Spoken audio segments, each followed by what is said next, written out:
จากเท้ามืดจะกลายเป็นคนที่มีแสงสว่างอยู่ในตัวหลังจากออกจากถ้ำหันหลังให้จากคริสต์แล้วก็มุ่งหน้าเข้าสู่พระพุทธศาสนาล่าสุดอาจารย์ติ้งลีเป็นผู้โกนผมให้เตรียมจะเข้าอุปสมบทเรียบร้อยแล้วเท่าผู้ผาสบายดี FC แฟนคลับทุกท่านโดยเฉพาะพ่อแม่พี่น้องชาวลาวและชาวไทยผู้ที่คอยคอยเบิ่งการเคลื่อนไหว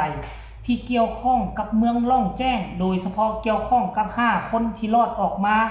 และกันทั้ง2ครอบครัวที่ยังติดถ้ำอยู่พวกเจ้าฮู้บ่คาดคิดบ่คาดฝันว่า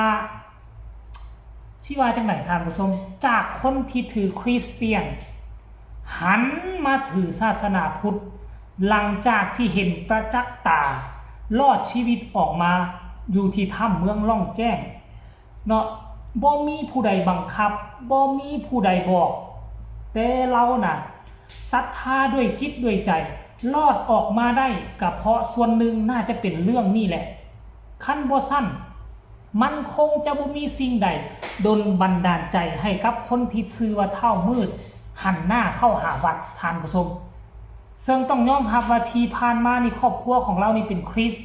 เชื่อถือศาสนาคริสต์หลังจากไปติดอยู่ในถ้ำเป็นเวลาเกือบ10 กว่าวันเนาะ10 กว่าวันเราน่าจะเห็นเนาะเราน่าจะค้นพบอีหยังบางอย่างในสัจธรรมของชีวิตหรือบ่อันนี้ค่อยบ่ทราบเพราะค่อยก็บ่เป็นนักบวชเพราะค่อยก็บ่ได้อยู่สถานการณ์นั้นแต่พวกเจ้าคือบ่ในหนึ่งในชีวิตของพวกเฮานี่คันถ้าว่าคนฮอดหลัก3นี่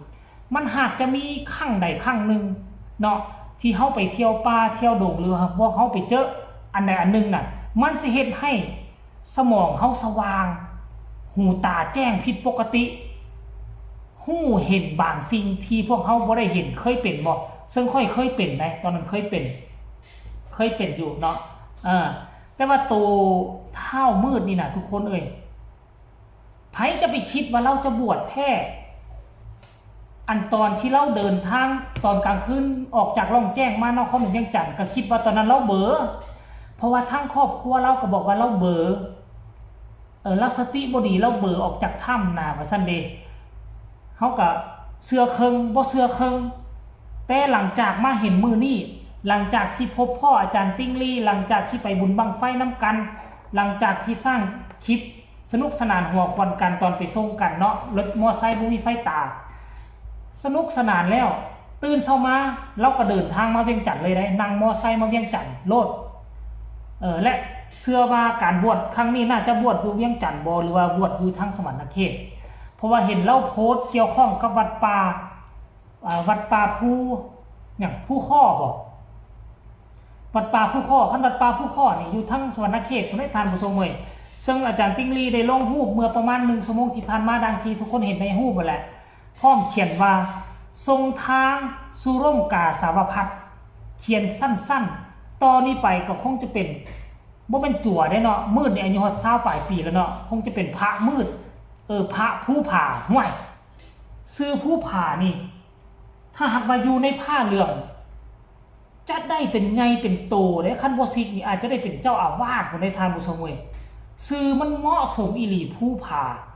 คันไปใส่ซื้อคำว่ามืดมีสิมืดสิดับและไปใส่ผ้าเหลืองก็ได้ผ้าเหลืองก็เหลืองอำเฮิมแต่ว่าซื้อมืดมันสิมืดสิดับเข้าดีแล้วล่ะที่ใส่ว่าซื้อผู้ผ่าพระอาจารย์เพิ่มไปซื้อว่าผู้ผ่าคำผู้ใดผู้ผ่าทองคำผู้ใดก็ขอยกมือเหนือหัวเด้อทุกคนเอ้ยสาธุบุญนำขอโมทนาสาธุบุญเนาะก็ขอให้เจ้าเข้าในใต้ห่มกาสาวพัฒน์ก็ขอให้ปฏิบัติดีปฏิบัติชอบขั้นกรณีว่าอยู่ได้ซ้ำใดก็อยู่ได้ซ้ำนั่นอย่าสู้ไปบังคับจิตใจกันเนาะเอาใจตนเองเป็นที่ตั้งเอาพุทธศาสนาเป็นคำสอนถ้าใจบอกว่าอยู่ต่อได้ก็อยู่ได้ไปตลอดขั้นถ้าใจบอกว่าพอกับพอเนาะบ่มีไผบังคับไผได้ในศาสนาพุทธความเชื่อมันขึ้นอยู่กับส่วนบุคคลความเชื่อขึ้นกับจิตใจคนขึ้นกับคนนั่นๆขั้นถ้าเพิ่นศรัทธาจริงเนาะเพิ่นหากสิอยู่ได้รอดปลอดภัยและอยู่ได้ดลเพออาจจะอยู่จนได้เป็นเจ้าอาวาสก็เป็นไปได้ แต่คันท่าหากว่าจิตใจของผู้บวชเนาะเข้าบ่ถึงธรรมเข้าบ่ท่องแท้สิมีคนบังคับให้อยู่มันก็อยู่บ่ได้การบวชครั้งนี้เฮาก็บ่สามารถวัดอีหยังได้ว่าจะอยู่ดลหรือว่าจะอยู่บ่ดลบวชแก้บะแก้บนที่เฮ็ดให้ตัวนี้รอดออกมาจากถ้ำนั่นหรือบ่มันก็ต้องเบิ่งกันแบบยาวนานแต่ว่าค่อยเชื่อว่าคนทั้งฝั่งลาวฝั่งไทยพากันอึ้งและพากันยกยอมือพวกเจ้าคิดเบิ่งจากคนบ่เชื่อศาสนาพุทธจากคนที่บ่เคยเข้าวัดลอดตุยออกมาจากถ้ำแล่นเข้าหาวัดหาวาเงึดบ่มันมีสิ่งใดสิ่งหนึ่งที่ดลบันดาลให้บ่หรือเป็นเพราะที่ข้าเจ้าไปตอนข้าเจ้าไปบ้าไปบ่นไปบ่คันออกมาแล้วต้องบวชได้ยินทั้งครูบาอาจารย์ของกู้ภัยไทยทั้ง4ท่านอยู่ไทยเมืองไทยได้เว้าเสียงเดียวกันว่าข้าเจ้าสิยอมบวชบ่คันรอดออกมาสิยอมบวชบ่คันบวชนี่รอดนั่นนี่นั่นได้แล้วบังเอิญผู้ผาออกมาทั้งที่บ่มีผู้ใดบอกได้ว่ามีพระอาจารย์บอกว่านะคันว่าออกมาระบวชเขาสิปล่อยออกมาบ่เคยมีไผเว้าให้ผู้ผาฟัง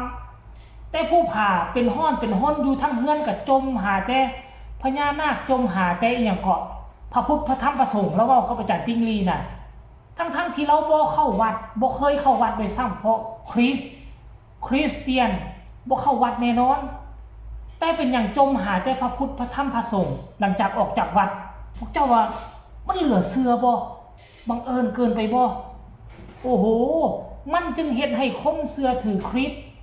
มุ่งหน้าลงใต้มาสู่เวียงจันทน์ไปกราบพระอาจารย์ปกติแล้วคริสต์กับพุทธมันบ่ถือกันอยู่แล้วมันคนละเส้นคนละสายกันคนคริสต์อยู่สิเข้าวัดแล้วไปย่อมือนบสิบ่เฮ็ดเด็ดขาดเลยบ่เฮ็ดมันผิดมันผิดแล้วคนที่เชื่อถือศาสนาพุทธก็บ่ไปเข้าโบสถ์เข้าเบสได้เขามีความเชื่อว่าคันเข้าโบสถ์แล้วที่เป็นนั่นที่เป็นนี่แต่ความจริงแล้วเขาเจ้าก็บ่ได้ห้ามแบบทางพระพุทธศาสนาพวกเจ้าสามารถไปมาหาสู่กันได้ความเชื่อมันอยู่ที่จิตใจยกตัวอย่างว่าเจ้าเข้าไปที่โบสถ์แต่เจ้ามุ่งมั่นเชื่อทั้งพุทธศาสนาเจ้าก็บ่เป็นหยังดอกท่านผู้ชมเนาะค่อยเชื่อว่าซั่นนะแต่ค่อยก็บ่เก่งค่อยก็บ่เคยบวชจักเทื่อดอกค่อยเชื่อถือศาสนาผีดั้งเดิมเนาะแต่ว่าตอนนี้เข้าวัดเข้าใส่บาตรใส่แล้วทั้งคริสต์ค่อยก็เคยเข้าเคยไปคริสต์คาทอลิกไปหมดตะกี้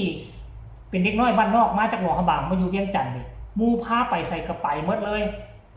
สาเหตุที่ค่อยไปเข้าคริสต์นั่นน่ะได้ไปเที่ยวอุดรอยู่ไทยอาทิตย์นึงได้ไปประชุมนู่นประชุมนั่นตอนนั้นยังอยู่ม.5 ม.6 ได้ไปเขาเสียค่าเฮ็ดปื้มพันแดดให้ไป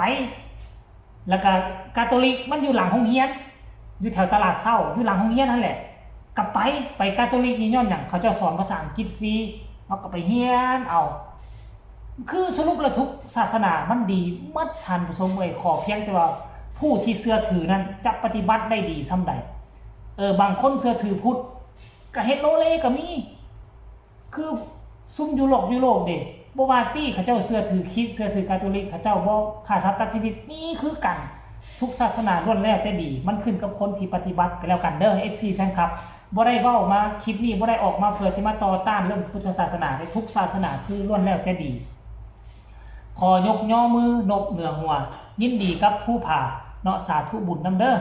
สำหรับคลิปนี้ก็ FC แฟนคลับทั้งลาวทั้งไทยได้มาเห็นได้มาฟังแล้วพวกเจ้ารู้สึกแนวใด